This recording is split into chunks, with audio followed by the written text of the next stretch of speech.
আসসালামু আলাইকুম। আজকের ভিডিওতে সকলকে স্বাগতম। আজকের ভিডিওটি হলো তাদের জন্য যারা প্রোগ্রামিং শিখতে চাচ্ছেন।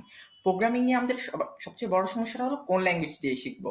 তার জন্য আপনার আগে জানা দরকার আপনি কেন প্রোগ্রামিংটা শিখতে চাচ্ছেন।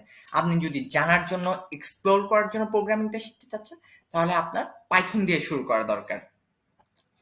তার জন্য আপনি মোবাইলে প্রোগ্রামিং হিরো নামে একটি অ্যাপ রয়েছে, এটি ইনস্টল করে নিতে পারেন। এটাকে আপনি খুব সুন্দরভাবে পাইথন শিখতে পারবেন। এছাড়া আপনি ডাটা ক্যাম্প থেকেও পাইথন শিখতে পারবেন। আর আপনি যদি পরবর্তীতে ভবিষ্যতে প্রোগ্রামিং ফিল্ডে চাকরি করতে চাচ্ছেন, তাহলে আপনার উচিত সি প্রোগ্রামিং ল্যাঙ্গুয়েজ দিয়ে শুরু করা। যার জন্য আপনি তামিম শাহরিয়ার সুবিন ভাইয়ের একটা বই আছে প্রোগ্রামিং, কম্পিউটার প্রোগ্রামিং, যার অনলাইন কপির জন্য আপনি cpbook.subin.com-এ চলে যেতে পারেন। এছাড়া আপনি যদি একজন কমপ্লিট ওয়েব ডেভেলপার হতে চান, তাহলে আপনার উচিত HTML, CSS এবং জাভাস্ক্রিপ্ট দিয়ে শুরু করা, যার জন্য আপনি W3 স্কুলে চলে যেতে পারেন। এছাড়া আপনি যদি একজন গেম ডেভেলপার হতে চান, তাহলে আপনি learn.unity.com-এ গিয়ে গেম ডেভেলপমেন্ট শিখে নিতে পারেন। ওরা আপনাকে গেম ইঞ্জিন সম্পর্কে একটি বেসিক ধারণা দিয়ে দিবে।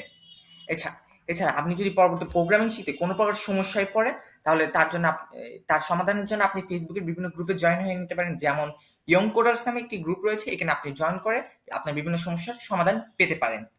আজকের ভিডিওটি দেখার জন্য সকলকে ধন্যবাদ। আসসালামু আলাইকুম।